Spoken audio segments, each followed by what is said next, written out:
So I recently mastered the new Halvar EP, and it will be releasing soon. Release date for that is 12th of May, so keep your eyes out for that. And I thought I'd make a little instructional video, kind of a rundown of how I mastered the EP, what plugins I used, and how I used them to get the sound that you're going to hear when it releases. I've been wanting to do a video like this for quite a while, so I'm happy that I'm finally doing it, and I hope you enjoy it. So the song we're looking at is called Heretic Sepulchre, The Grave of Humankind. It was written by our rhythm guitarist. His name is Vian Bester, absolute beast of a musician and person. And this one isn't released just yet, but you'll be able to listen to it when the EP drops on the 12th of May, so keep your eyes out for that. Let's first just talk about how the type of vibe that I wanted to go for, the type of sound I was going for when mastering this. I wanted to get a really warm, round, natural analog type sound almost. So not something that's super almost harsh in the top end and very like airy. Something that's a little bit more focused on the low end and the lower mid side of the spectrum, and really like a warm type sound. So that was my mindset when I was mastering this. Our lead guitarist and vocalist Daniel Lowe mixed this, and he did a really good job in it. The mixes are very mid-range heavy, which I actually like, because one thing that I really don't like doing in mastering is having to boost a bunch of mid-range, because the mix engineer either dipped out too much of the mid-range or just didn't have any mid-range be in there, and then you end up boosting a bunch of mid-range and things get harsh sounding, and it's hard to really manage all of that sometimes. Daniel did a really good job on this mix for the whole EP, I really just took what he did and added my own flavor to it and made it a bit bigger than it was already. It'll make sense to just listen to the song, first few seconds of it, just so we can get an idea of how the song goes and how it sounds.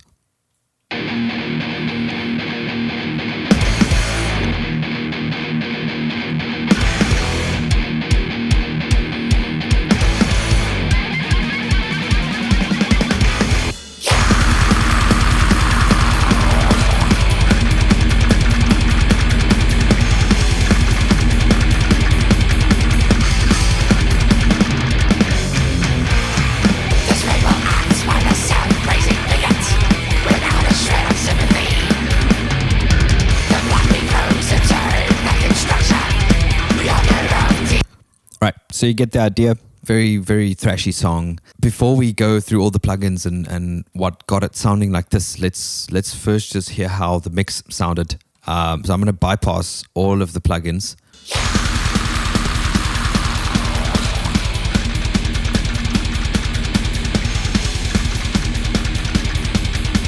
And then with the plugins.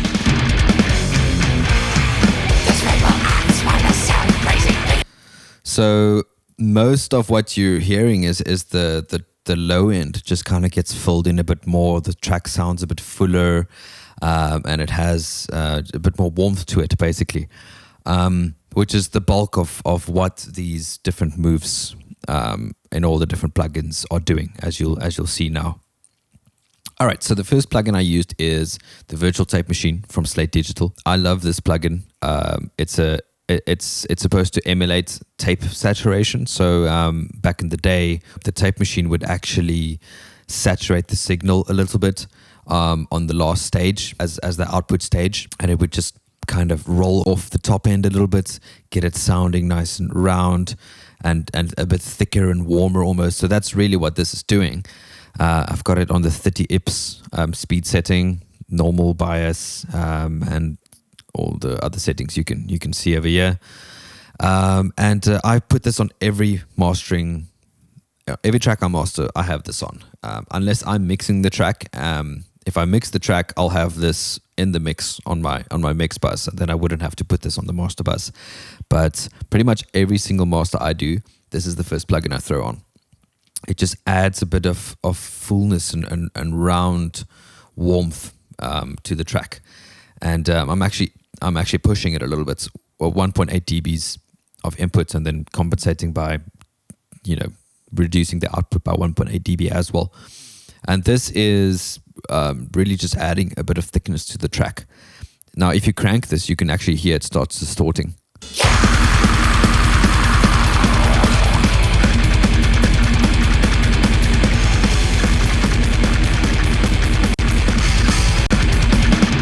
So that actually sounds quite cool, but obviously we wouldn't want the whole song to sound like that.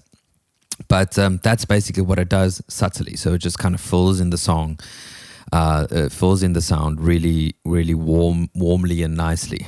I love this plugin.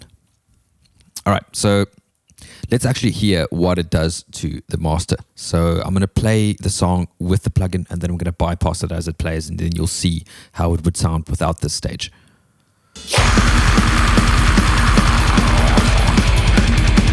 Without, with. So it's really just filling in some round, warm fullness in the bottom end and the lower mids, and making it just a little bit thicker sounding. So I'm following that up with some compression. So these are Slate Digital plugins as well. FG Gray compressor, which is modeled after an SSL style compressor.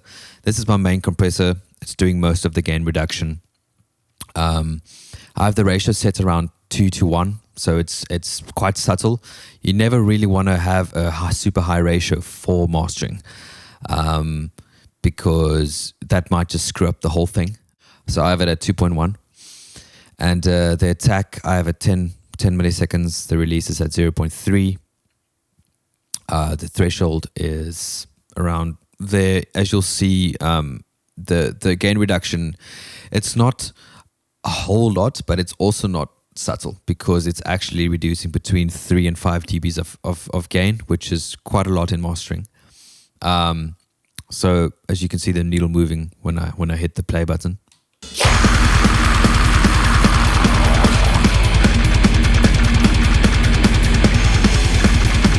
So it's really reacting to the snare drum. I just wanted to tuck in the snare drum into the mix a little bit more.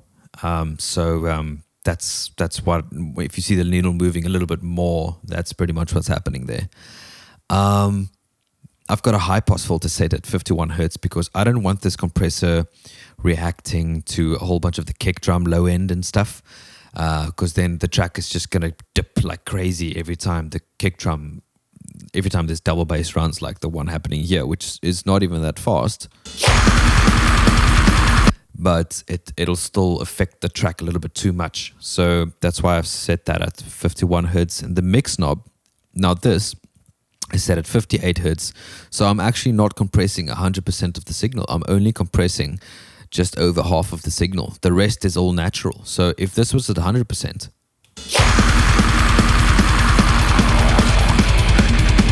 I'm back at 58. So it just lets the track breathe a little bit more, So I sometimes do compress 100% of the signal, but for the most part, I actually like doing it in parallel like this. It just retains a bit of naturalness in the sound, and like I said, it lets the track just breathe a little bit more.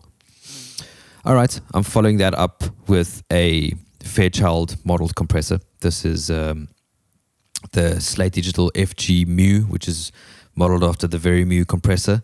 And I have it in mid-side mode. I didn't touch the attack or release times. They're just stock settings, 2.5 on both of them. And then I have the high pass a little bit higher this time, actually, 76 Hertz. Same story. I don't want it reacting to too much of the low end.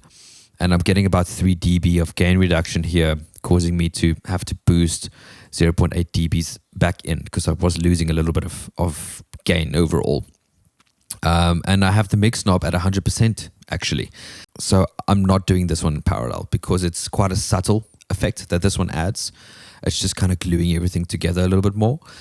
I didn't really want to do that in parallel, or I didn't feel the need to even try it. So let's hear how the master sounds with both of these compressors engaged, and then I'll bypass them as it plays, and you can hear the difference with and without.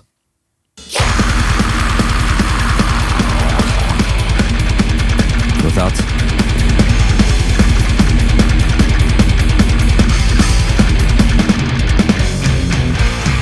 This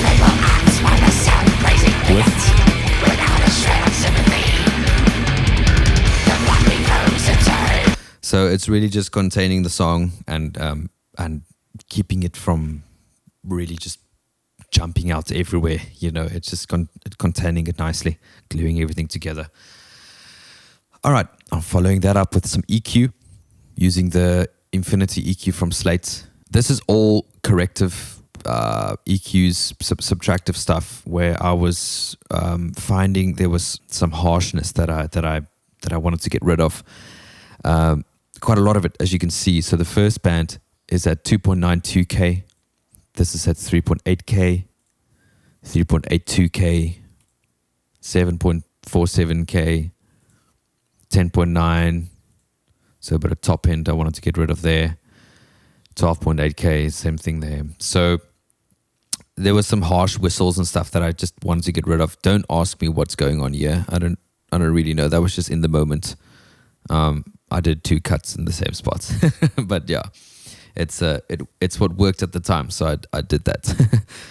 All right, so I'm gonna play it with and without, and then you'll see that there's just some frequencies that'll just come out, some harsh frequencies if I bypass this. Without.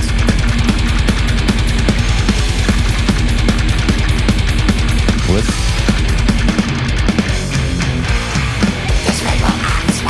Without.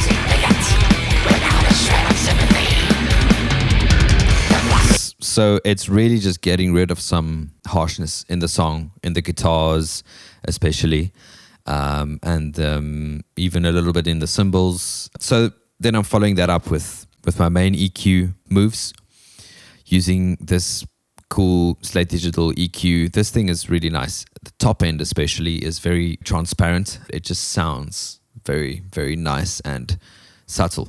So I'm adding some 12K, about 0.48 dBs of that. I'm also adding some bottom end, 1.28 dB of 60 hertz with this plugin, just to fill out the bottom a little bit more. And then I'm following that up with the Neve style compressor from Slate, which is a really, really awesome EQ. I'm adding 0.42 dB of the top end. And then I'm adding about 2.5 dBs, which is quite a lot, of 7.69 hertz mid-range. The track was just lacking a little bit of fullness in that area, so I decided to put that in.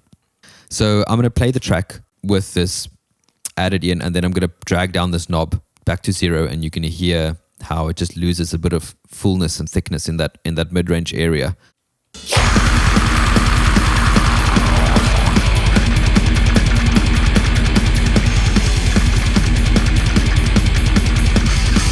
Back up.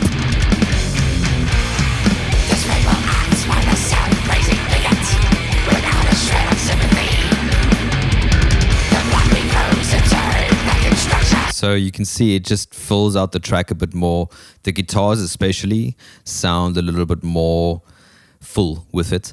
And then I'm adding just over half a dB of 105 hertz. Just some overall fullness to the track. And then I'm filtering at 30 hertz. Now with this EQ and a lot of EQs, the filter would actually create a bit of a resonant peak where the filter starts sloping. So at 30 hertz, there's a bit of a bump. So it's actually adding in a little bit low end on that spot while filtering out everything below that. So that's quite cool. This is the bulk of my EQ moves, as far as I know. So I'm going to bypass this and we can see what it does to the sound.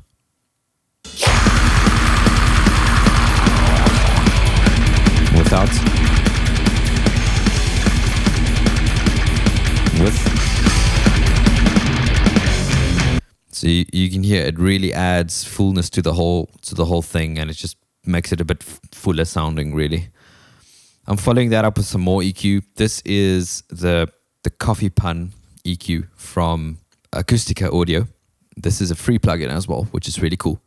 It's like a Pultec style thing, I think. Oh, it looks that way, at least feels that way as well.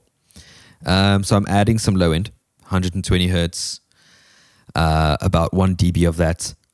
And then I'm adding some top end. I have a shelf at 20K. So 20 kilohertz. I know what you're thinking. We don't even hear that high, most of us, unless you have perfect hearing or you're an infant. And I'm adding just under 2 dBs of that. But that is just adding a little bit of air to the track, because even though we can't hear that high, we can still hear a lot of that slope. So it just adds a little bit of air to the track. And then I'm dipping out some 200 hertz, very little, maybe like 0.2 dBs of that. It was just some like mud that started coming out, especially when I pulled this up, that I just tamed a bit with this cut over here, 200 hertz. So let's hear what this does.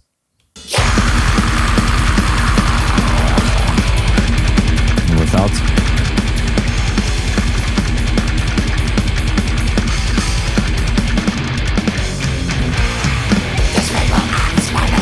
So yeah, there's quite a lot to it. I love this plugin. Like I said, it's free, which is really cool. And I found that just passing audio through this, just putting this on a track and not changing any of the knobs or anything, already it gives it a bit of a character. It's actually really, really cool. I don't know if that's just placebo, but I'm pretty convinced that it does add a bit of character to a signal by just putting it on there. So it's really cool. Next plugin is the TG mastering chain from Waves. I got it quite recently. I've always wanted to have this plugin, so I was like, you know what, I'm gonna get it. I tried out the trial version. I was like really impressed, so I got it. It's really cool. I'm doing some EQ with this, some mid-side EQ. So the middle of the signal, I'm boosting about 1.5 dBs of 8.1K. And I'm boosting almost 3 dB of 45 hertz. So really just getting that sub in the middle, nice and full and punchy. And then also just getting that 8K nice and present in the middle as well, which is where the snare drum and the kick drum and the vocal lives. So I'm really getting some snap out of the kick and the snare by doing that, without having to worry about the guitars or the overheads out wide. So that's pretty cool. And then on the sides, I'm boosting quite a lot, 3.2 dB of 16K, just to get the overheads and the guitar a little bit more shimmery. And then I'm dipping out 0.8 dBs at 3.25K, which, because it's on the sides, it's just affecting what's there, which is the hard panned guitars as well as the overheads. So it's cleaning up some harshness there without affecting the things in the middle, like the kick and the snare and the main vocal. Even though we have the vocal double tracked, there is still a vocal in the middle, so it doesn't affect that. And then I'm boosting 1.75 dB of 180 hertz on the sides as well, which adds a bit of fullness to the guitars, without creating a bunch of muddiness in the middle, which is really cool. It's just filling out the guitars a little bit. And then I'm cutting 64 hertz, 1.9 dBs of that on the sides, because we don't really want too much low end on the sides. The kick and the bass is in the middle. So that's just kind of cleaning up that. And then I'm using the limiter. I've got it set to the modern setting. Ratio is at 19.1. I've got the mix dialed back to 50%, and I've got the high pass up quite high at 270 hertz, more or less.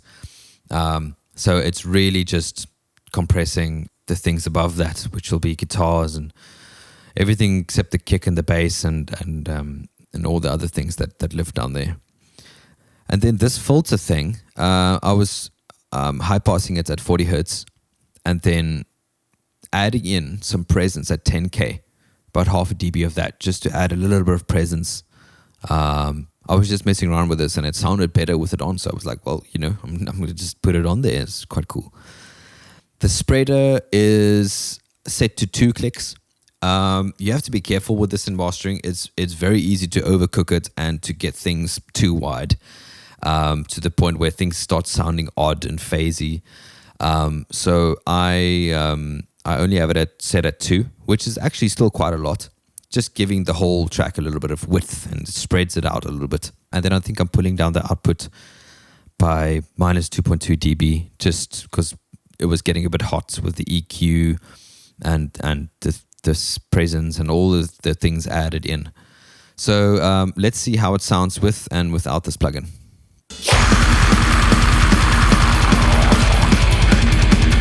Without.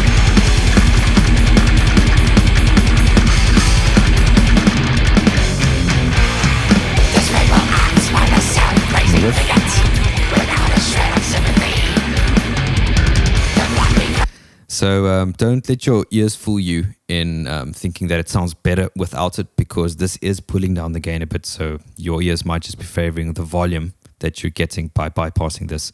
There's just better separation within the mix, by doing these mid-side moves, and the spreader further just separates it a little bit more, just to get some clarity between all the different elements and so on.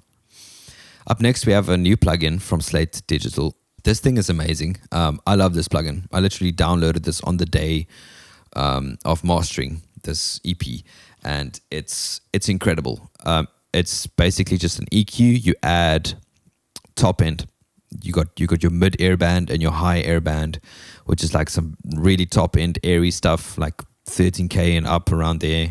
And then this is like 8K, 10K around there. 6K to 10 maybe. I'm not entirely sure, but that's what my ears are hearing at least. So this is actually doing quite a lot. I'm not being very shy with this because it sounds so good. Like, it adds these frequencies in without it getting too harsh at all. So let me play this part with vocals, with and then without.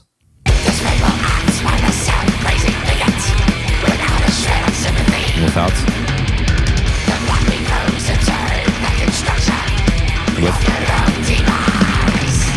So it just adds that modern clarity up top to it, which is really cool. I love this plugin. I've used it on a bunch of things: vocals, voiceovers, masters. It's really, really quite cool. Up next, we have the C4 multiband compressor from Waves. So over here, I'm compressing the low end and the top end. I'm leaving the mid range like it is. I'm compressing the low end just to control the low end a bit. So I'm boosting some of the low end back in after compressing it. So I'm really just tightening it up in the low end and getting control over that and getting a nice consistent low end. And I'm really just doing the same for these two high bands, for like the super top end and mid to high band, with the top end having the most, just to get it nice and crisp and clear up top. So I'll play it with and then without.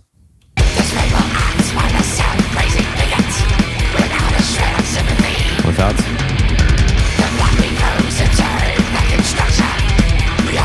With.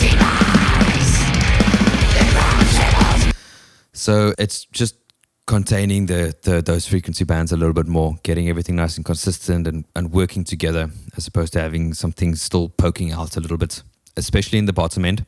So I'm going to solo the low end, and I'm going to flip this on and off, and you can see what it does there. So with it,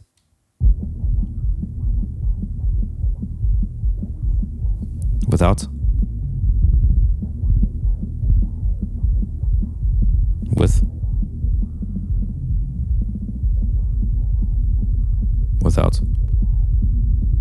So you can hear it's really just containing everything and making it a little bit more cohesive sounding. All right, after that we have the saturation knob from Softtube. This thing is awesome. It's literally just one knob. Add some saturation to whatever you put it on. It's got 3 different types where you can have it neutral. You can keep the high end unsaturated or keep the low end unsaturated. I have it set on this because I didn't want to saturate the low end.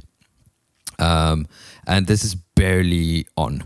Because this is mastering. If I put this on a snare track or something, I'll have it a little bit higher probably. But this is doing very little. And it's just adding a bit of texture to the track. So let's have a listen with and then without.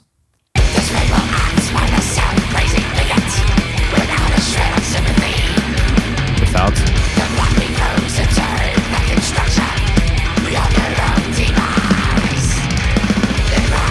Without. So it's definitely just adding some texture to the track, and making it sound a little bit richer almost.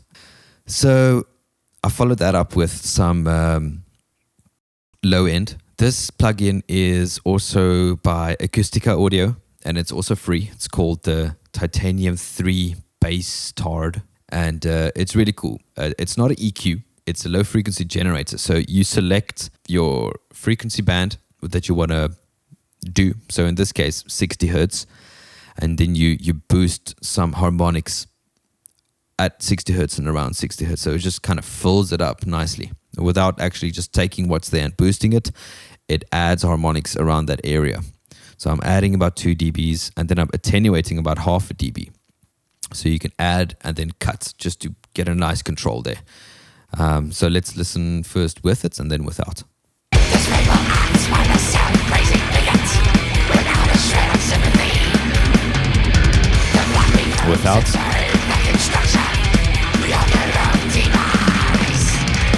The ground trembles With. how beats around the earth. There ain't the gift of So just adding some low end to the track. It's very easy to overdo something like this, especially when mastering metal, where there's like a lot of double bass runs and stuff. It can get quite overbearing quite easily. So just make sure that you check that on a fast double bass section. Like, let's have a look here. We released this single the other day. Song's called Baptised in Blasphemy. So just take like a faster double bass section like that. Make sure that it's not overbearing, and then you can, set it correctly and everything. So the last thing I'm doing is I'm also just adding in some sub. Almost nothing. 0.26 dB of, I think it's around 45 hertz.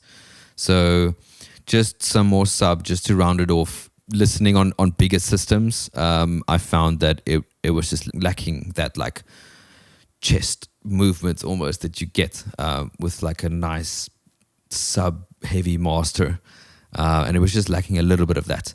So I added that in, and let's go to this section. We have a bass drop happening. Let's go from here. for his undying ignorance.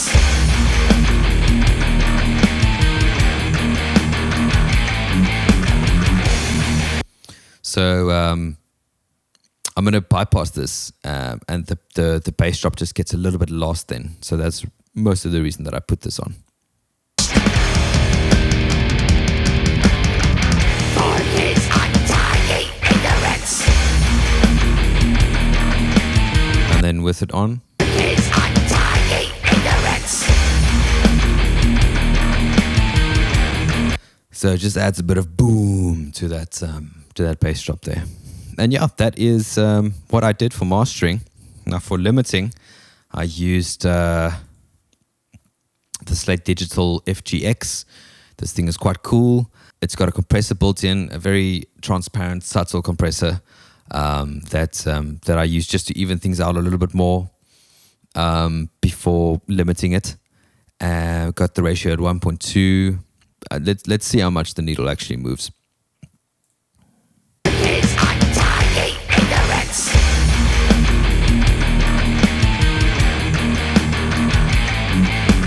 So we're getting very little gain reduction, just under 1 dB at most.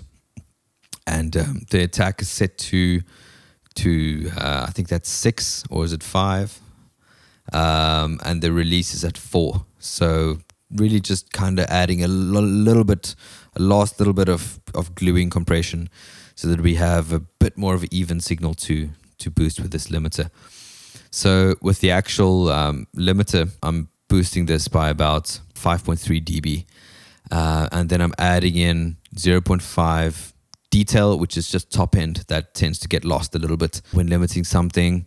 And I'm adding 0.9 low punch, which is some low end punch that just gets also lost a little bit when limiting something. This dynamic perception is quite cool. To my ears, it just sounds like it takes the track and it makes it sound less squashed, but still loud. So this is really cool. I got it set to about 4. And then this is, the ITP is I think it's the transient protocol, something, intelligent transient protocol, something like that. I might have gotten that completely wrong. Sorry if I did. Basically just determines how the transients sound in the final thing. So you'll either have, if it's like a soft country acoustic song, you'll have it more on the smoother side. If it's like thrash metal, you would have it more on the harder side. If it's all the way up, it's quite hectic. So I usually have it around here for heavier stuff. So yeah, I hope you enjoyed the video.